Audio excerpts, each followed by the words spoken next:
Вы смотрите «Актуальное интервью», в студии Надежда Саханская. Здравствуйте. Согласно приказу Министерства экологии, природопользования и лесного хозяйства Республики, с 22 сентября этого года на территории Якутии завершился пожароопасный сезон на землях лесного фонда по лесничеству. О причинах возникновения лесных пожаров и выявлении виновных лиц мы сегодня и поговорим. Гостья у нас в студии Надежда Петрова, начальник отдела управления надзорной деятельности и профилактической работы Главного управления МЧС по Республике Саха. Надежда Ивановна, добрый день. Добрый день. Расскажите, как же в этом году сложилась у нас обстановка с лесными пожарами? Ну, обстановка у нас, я повторюсь, что у нас на землях лесного фонда сезон завершен 22 сентября, это конкретно на землях лесного фонда, и официально постановлением правительства республики вот буквально 25 сентября на всей территории республики. Ну, в целом у нас в этом году в сезоне произошло 400, если быть точнее, 403 лесных пожара. Например, если сравнить с прошлым годом, то у нас наблюдается снижение количества пожаров в 2,5 раза. В прошлом году у нас за сезон было зарегистрировано более 1000 лесных пожаров. Ну и, соответственно, в этом году у нас снижение площади пожаров, пройденных огнем, в 18 раз.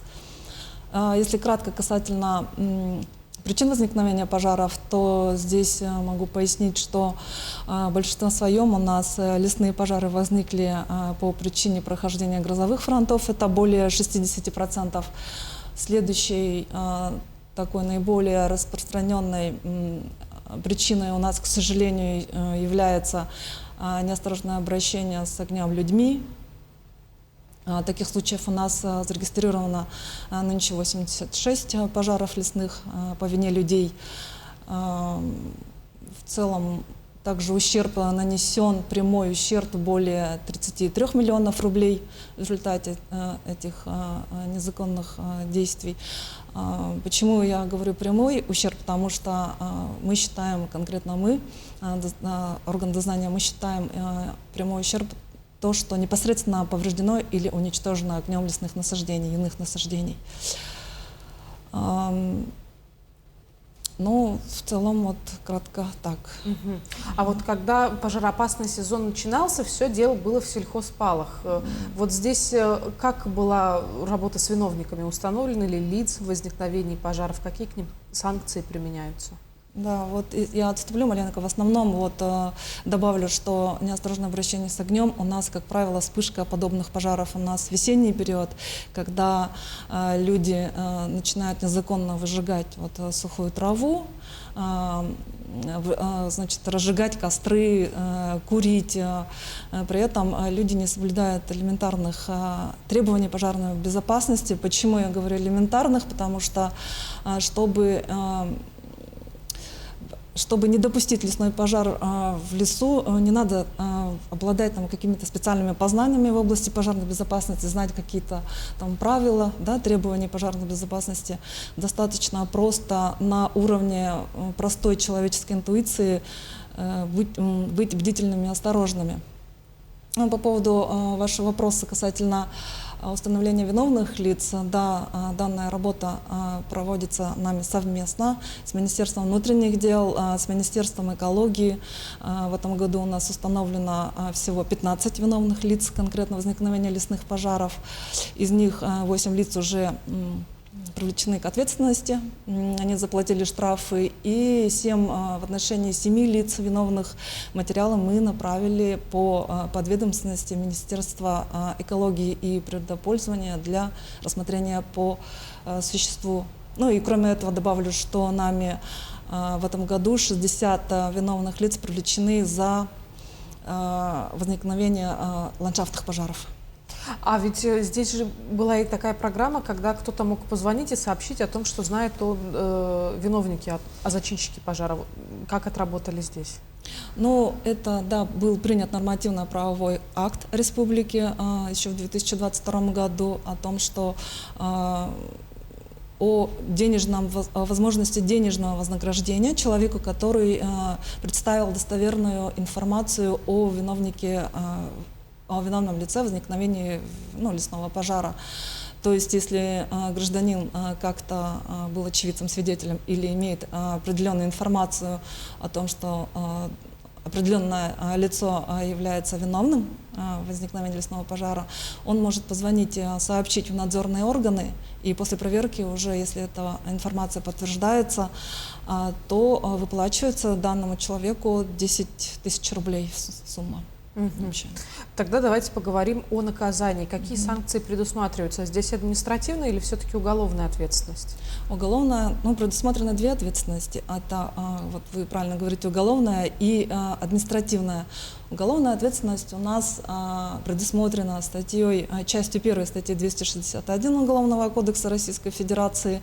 Это уничтожение или повреждение лесных насаждений в результате неосторожного обращения с огнем или иными источниками повышенной опасности. Если ущерб, здесь градация такая, что если ущерб превышает более 10 тысяч, то уже наступает уголовная ответственность, вот данная статья. Санкции, если кратко, то санкции у нас штраф от 300 до 500 тысяч рублей и вплоть до лишения свободы на срок до 4 лет. Это уголовная ответственность. Если же ущерб менее 10 тысяч, то уже наступает административная ответственность, предусмотренная частью 4 статьи 8.32 Кодекса Российской Федерации об административных правонарушениях, где у нас санкции предусмотрены в виде штрафа от 50 до 2 миллионов рублей. Вот. Здесь я тоже отступлю маленько и добавлю, что в связи с тем, что в России, на территории России последние годы наблюдался рост количества лесных пожаров по вине людей, законодатель в 2022 году увеличил данные санкции в разы. Они раньше были намного меньше, штрафные санкции. А насколько сложно вообще установить виновников? Разумеется, есть определенные сложности в данном направлении деятельности, потому что, как правило, лесной пожар у нас возникает